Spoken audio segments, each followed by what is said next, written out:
Hey folks, it's Dag, and I wanted to do this video because I've gotten a bunch of feedback and friends reaching out and saying, look, would you tell us how you basically did the rocket launch system? In my earlier video, I talked about, how we did it at CEF and how the AMA doesn't really condone this, okay? The AMA doesn't like you, the Academy of Model Aeronautics doesn't like you launching rockets from airplanes, and I get it. I totally understand it, folks. We don't want the government to think we're a bunch of crazies.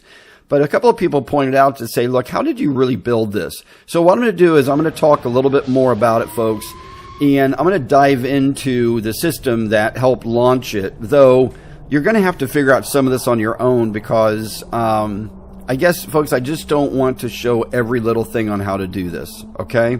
But I do want to dive in a little bit deeper. So as you see here is a Cessna 170. It's a Flex Innovations. And as you can see right there, the rocket ignition has a pretty big plume. The flame coming out of it is pretty intense.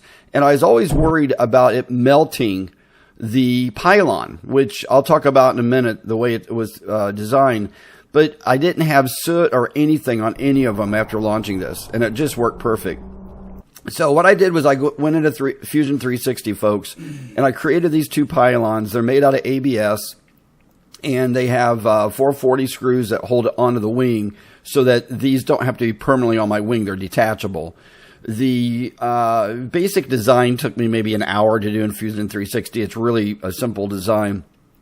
But they were extremely sturdy. They were extremely strong. I was really surprised just how well these worked. I mean, they worked flawlessly. Okay, now there's some tolerances in here. You got to get really tight so that the rocket can slide off the launch rod. These are the plates that I made that I epoxied onto my wing, and then you can attach and detach the pylons from the wing of the airplane. And this works super slick, folks. It really did.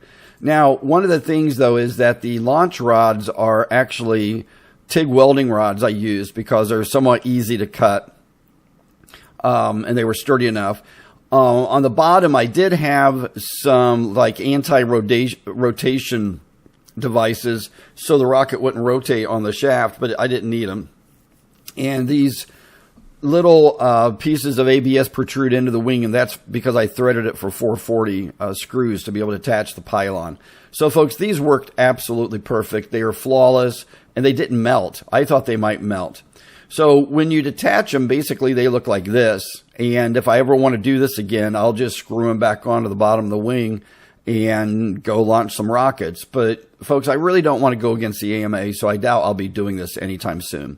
So this is the launch module, which is actually not made specifically for firing rockets. It was, excuse me, it was made to electrify anything from a controller that was made for me.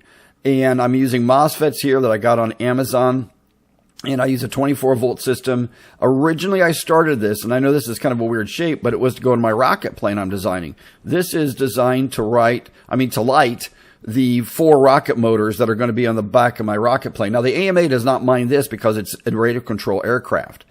And the controller on the left there was designed for me as a lighting controller by a buddy of mine, but it worked perfect for the way we, flashed the code to it, to be able to launch missiles or these rockets from it. And it's also perfect for firing the rocket engines that are going to be on the back of my rocket plane.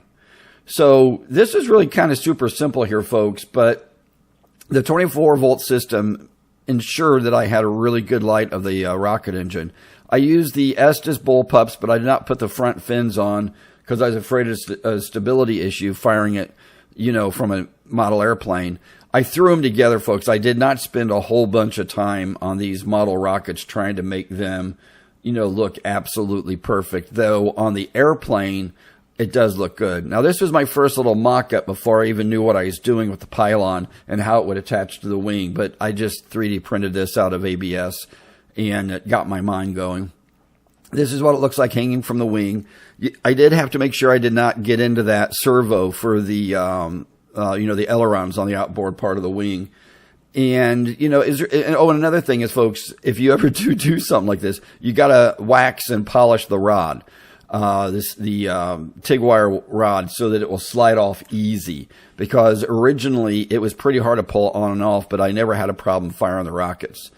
And I went to Amazon and bought, the 20 pack. I think it was for like the, called the student pack or whatever, but, for kids that launch rockets and stuff. But folks, overall, it was 100% success. My CG was a little bit aft because of the, igniter module thing on the top of it.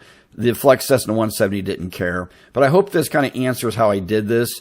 And, but I'm not condoning this, folks. I'm not telling you should go out and do this, but the fact that it works so perfect, you might be able to use some of these ideations for like an X15 or maybe even a Bell X1 type, ignition system on a model airplane. So rock on, take care. Please like and subscribe, and I'll talk to you next time. Bye-bye.